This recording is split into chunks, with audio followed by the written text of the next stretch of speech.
These are the pictures that have neighbors so concerned. Animals underweight, many with open wounds and trying to survive in disgusting conditions.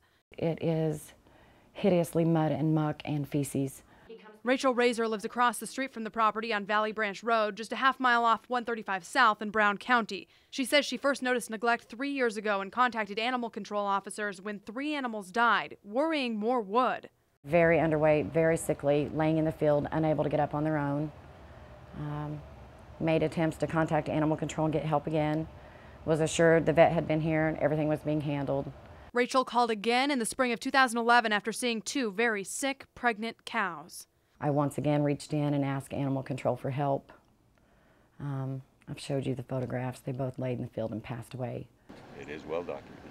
Richard Wood with Brown County Animal Control took over the case last month. He declined to speak on camera but says there aren't any reports aside from these in the last few weeks because the prior officer didn't document his work.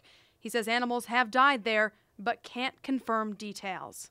Animal control assured me it was parasites and worms and that it's mainly from, they are so underfed that the pasture is ate off to the ground and they put their faces to the ground trying to get something pulling roots and they eat their own feces. We wanted to know what the owner, Kevin Miller, had to say. We walked across a county road surrounded by farmland toward the pasture. Kevin Miller doesn't own it, but he keeps his cattle there. As we got closer, we saw him pull out what appeared to be an assault rifle, and he started yelling. What's that? He's got a gun. Get inside, get that. Miller first pointed the rifle at the ground, then diagonally into the air. We took off, and he continued to tend to his cows. Sheriff's deputies responded to the scene, and they say they were familiar with Miller. He's been angry because of the investigations by Animal Control and PETA. It's a current investigation. The animal control officer now in charge tells Fox 59, clearly there is a problem here you can see by looking at the animals. But he also said Miller is doing what's being asked. He's provided medical care, and the animals have improved slightly. Dr. James Brester at Bean Blossom Animal Clinic, seen here in Rachel's home video, is overseeing the animals' care. Dr. Brester declined to speak with us, but did confirm this with PETA.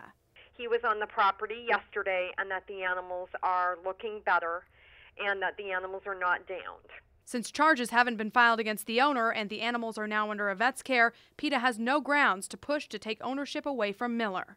Even though the photos are alarming, it may be that the animals are improving, but because the animals looked so poor to begin with, we are concerned and we will be tracking this case very closely. And 3 bells a day. Meanwhile, Rachel tries to do what she can, giving the animals sweet feed, cracked corn, and hay, but she knows it's not enough. Ultimately, I would like to see them have better and safer homes, and the 2 that are sick, if they're not going to make it, be euthanized in a decent way and not left lay in a field to pass away. Wood says in Indiana criminal code there is no requirement that livestock receive medical attention.